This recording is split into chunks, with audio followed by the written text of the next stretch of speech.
Ouais, du coup, on a créé l'école en 2019. En 3 ans, on a formé 600 personnes. Sur ces 600 personnes, 70% d'entre elles sont en emploi actuellement. En fait, on va former les personnes en fonction des besoins de l'entreprise. Et l'entreprise s'engage à recruter la personne après notre formation. Les personnes qui arrivent en France, soit leurs diplômes ne sont pas reconnus. Du coup, nous, on a créé en fait des modules de préformation qui permettent aux personnes ensuite de soit aller directement à l'emploi, soit d'aller dans les formations qualifiantes qui existent déjà. J'ai vécu en Turquie, à Montréal, au Canada et au Mexique. Et je trouvais que on accueillait très mal les étrangers en France. Ça fait depuis que je suis née que je suis révoltée, je pense. Ah oui, quand même. Je suis ce type de personne. Après, j'ai une famille qui bosse dans le social.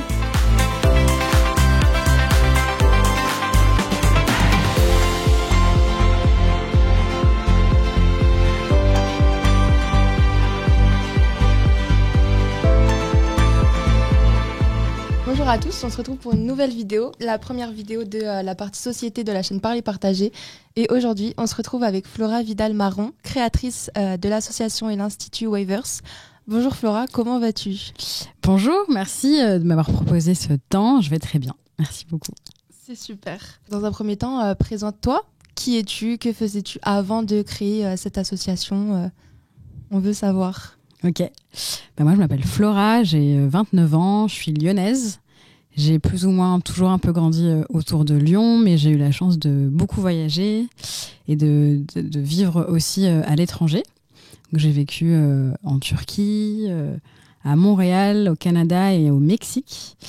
Et je trouvais que on accueillait très mal les étrangers en France et que c'était assez révélateur d'une société, de la manière comment on accueille et on intègre les autres dans une autre société. Et au fil de mon parcours, moi j'ai fait des études en entrepreneuriat. Enfin, j'ai fini avec un master en entrepreneuriat. Et pendant mes études, en fait, j'ai créé une association étudiante qui visait à créer du lien entre personnes exilées et personnes résidentes à travers les savoir-faire manuels, parce que les personnes qu'on avait rencontrées à l'époque, elles voulaient coudre. Du coup, assez naturellement, on a commencé à organiser des ateliers de couture entre personnes exilées et personnes locales. Et on s'est rendu compte que ça marchait hyper bien, qu'il y avait vraiment une communauté d'entraide qui s'était créée autour de ces ateliers. Mais malheureusement, les personnes, puisqu'elles n'avaient pas accès à la formation et elles n'avaient pas accès à l'emploi, elles n'avaient pas une vie digne en France. Et du coup, j'ai créé l'école Weavers en 2019 pour vraiment accompagner le retour à l'emploi et l'accès à la formation pour toutes les personnes exilées. Ok, oui, je vois. Donc c'est vraiment depuis quasiment ton adolescence que t'es là-dedans, quoi. Ouais. Alors ça fait depuis l'adolescence, ça fait depuis que je suis née que je suis révoltée, je pense. Ah oui, quand même, okay, je vois. Ouais, je suis ce type de personne. Après, j'ai une famille qui bosse dans le social. Du coup, j'ai toujours été vachement sensibilisée au sujet des inégalités et des rapports de domination. Et c'est vraiment plutôt avec mon passage dans la vie étudiante et mes différentes expériences à l'étranger que je me suis de plus en plus engagée. Ma première vraie expérience en tant que bénévole sur du long terme, c'était à Istanbul auprès des réfugiés syriens en 2014. Et c'est quand je suis rentrée en master à Lyon que j'ai décidé de créer ce fameux projet étudiant qui après est devenu l'école Weavers en 2019.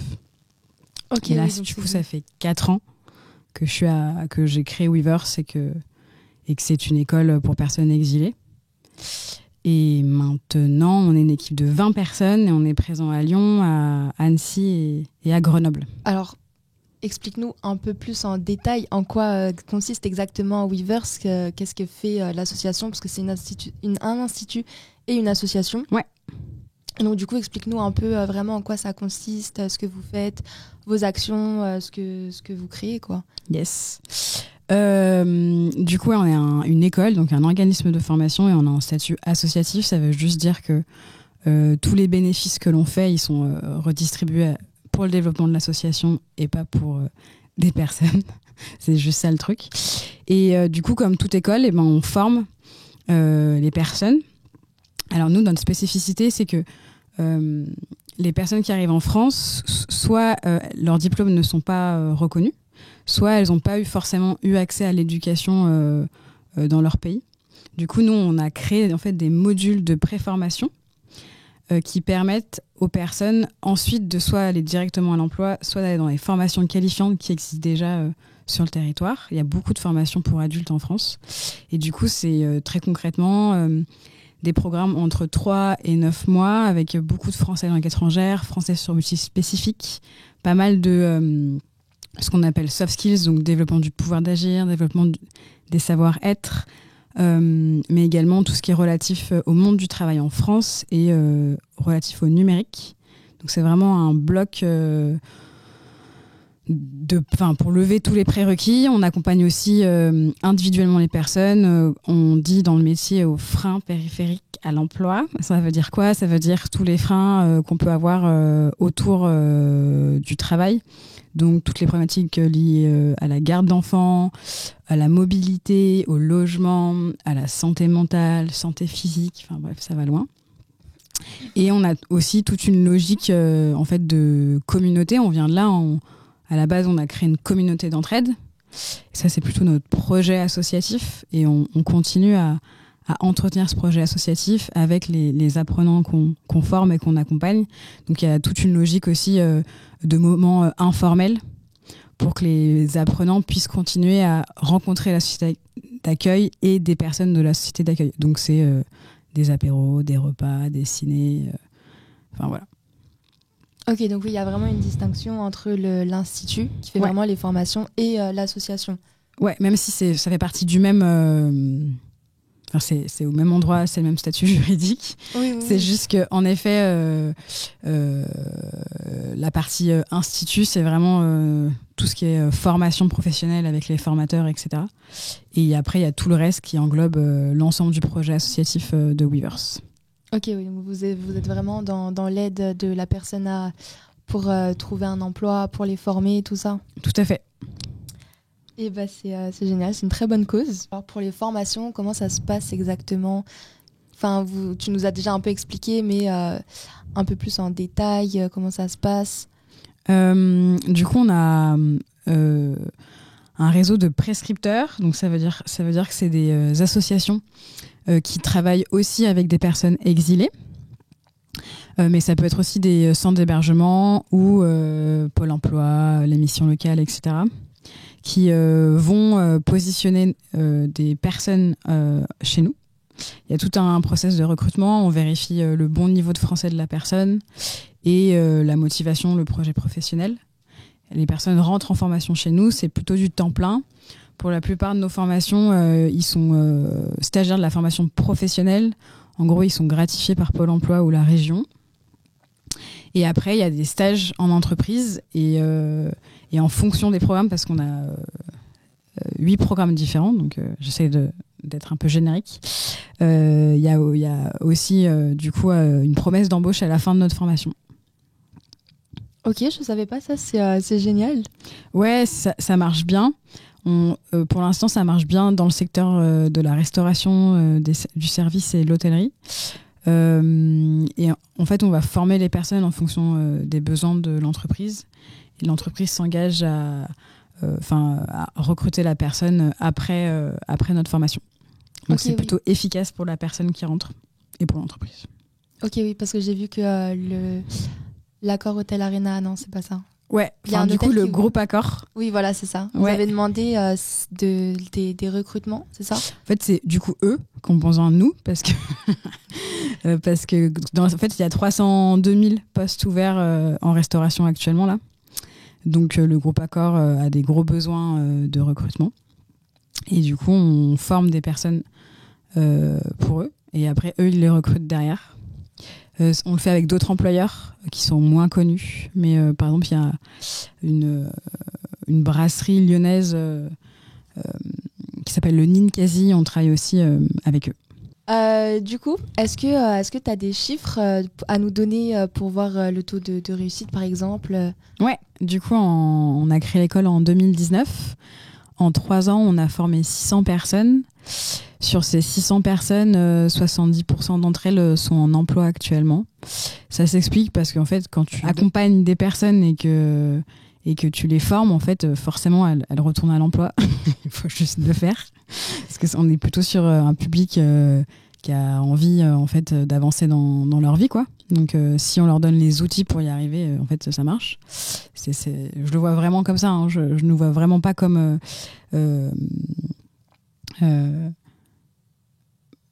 Enfin, on n'est pas des magiciens du tout. C'est juste qu'on donne les bons outils au bon moment aux personnes, quoi. Enfin, et c'est surtout elles, je pense, qui sont des héros et des héroïnes. Nous, on donne juste en fait les outils, quoi. Et du coup, les 3 types de sorties, en fait, c'est soit elles sont directement à l'emploi, soit elles peuvent être aussi dans des contrats d'alternance. Ça marche pas mal pour aussi continuer à se former parce que c'est quand même important les diplômes en France.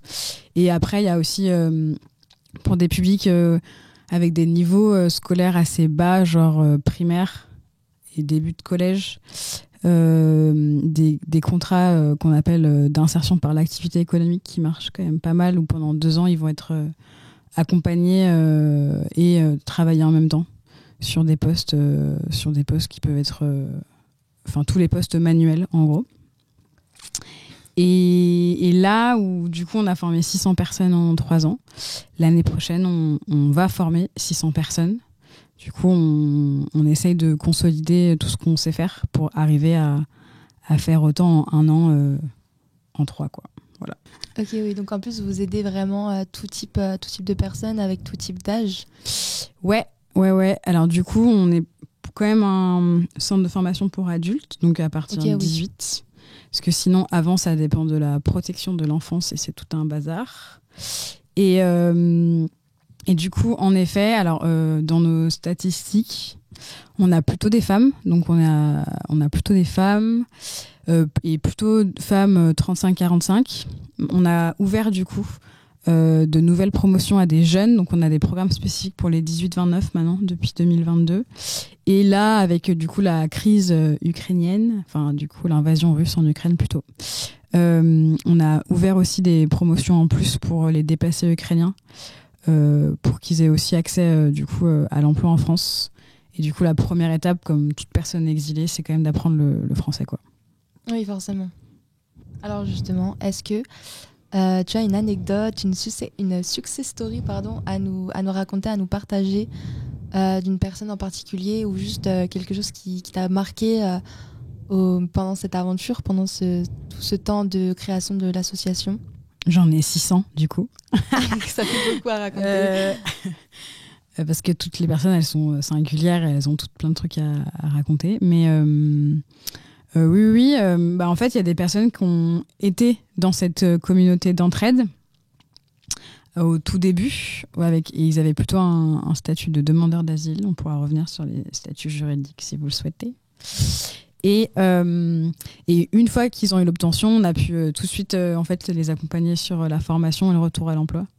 Et du coup, Patricia, qui vient du Venezuela, qui a une 50aine d'années, qui kiffe faire de la couture et du coup qui vient toutes les semaines coudre avec nous. Et dès qu'elle a son statut de réfugiée, elle rentre dans la formation et maintenant en fait, elle est couturière dans une manufacture à Lyon, quoi. Enfin, mais il y a également Fanny qui vient du Pérou, qui a été bénévole pour nous. Enfin, du coup, voilà. Après, elle s'est formée chez nous et elle est jusqu'à un CAP cuisine. Et maintenant, elle est chef de partie dans un resto gastro de Lyon.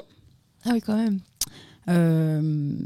Non, j'ai vraiment plein d'histoires qui fonctionnent. Oui, parce en que même temps, ça doit faire beaucoup d'histoires. toutes les personnes, elles sont trop chouettes, quoi. Puis elles ont vraiment envie d'avancer. Eh ben, c'est vraiment génial. Laura, est-ce que je peux te proposer un café? Tout à fait, avec plaisir. Alors on passe de suite à la minute café.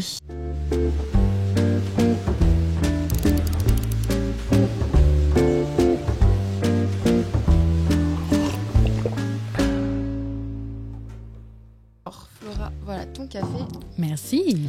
Donc là on va passer dans une partie un peu plus détente où on va parler de toi et de tes goûts. Ouais. Alors première question, est-ce que quel est ton film préféré? Un film que t'aimes regarder? Ouais. Moi, j'ai découvert il y a pas longtemps les films de... Je vais trop mal le prononcer, mais c'est pas grave. C'est pas grave. Ruben Östlund. Bref, c'est un réalisateur suédois.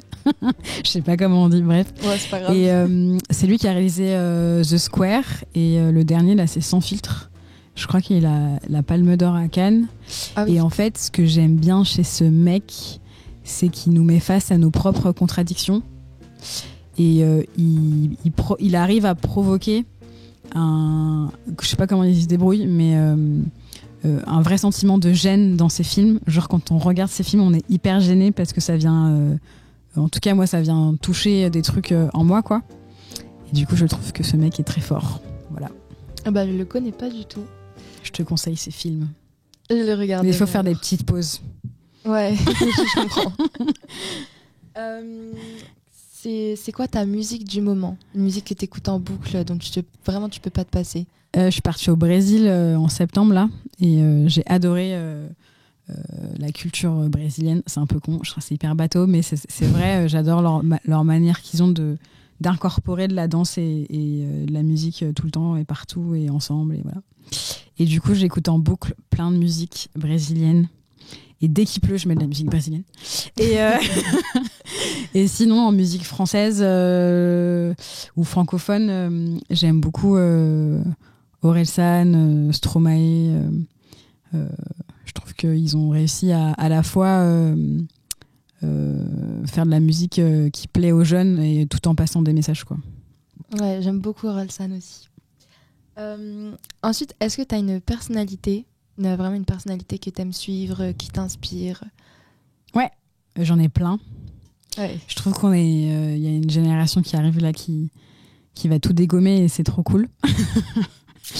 Et du coup, celles qui font partie de mes inspirations, c'est plutôt des femmes. Et du coup, c'est Camille Etienne, donc c'est une créatrice de contenu, comme vous dites, et qui est hyper engagée sur les thématiques climatiques. Et j'adore sa manière de tout bousculer et à la fois et aussi d'avoir une stratégie de contenu et d'acquisition digitale hyper fine, quoi. Et en fait, grâce à elle, le débat avance et la conscientisation écologique avance. Donc elle m'inspire beaucoup. Ok, super, top. Et maintenant, on passe à la dernière question. Si tu devais donner des conseils ou juste passer un message, ce serait quoi? N'écoute jamais tes profs. Pardon. Non, si t'as une intuition ou si t'as envie de faire quelque chose, fais-le. Qu'importe ce que les autres peuvent te dire ou ce que des figures d'autorité qui peuvent être les profs ou les parents ou je sais pas quoi peuvent te dire. Enfin, si vraiment t'as un rêve, bah vas-y, quoi. Ok, génial. J'espère que ça en inspirera plus d'un. Flora, merci d'avoir été avec nous. Merci beaucoup. C'était un plaisir. Voilà, donc c'est la fin de ce tournage. N'hésitez pas à liker et commenter la vidéo. Et surtout, abonnez-vous. Et n'oubliez pas, en parler, c'est partager. Et c'est en partageant qu'on en parle.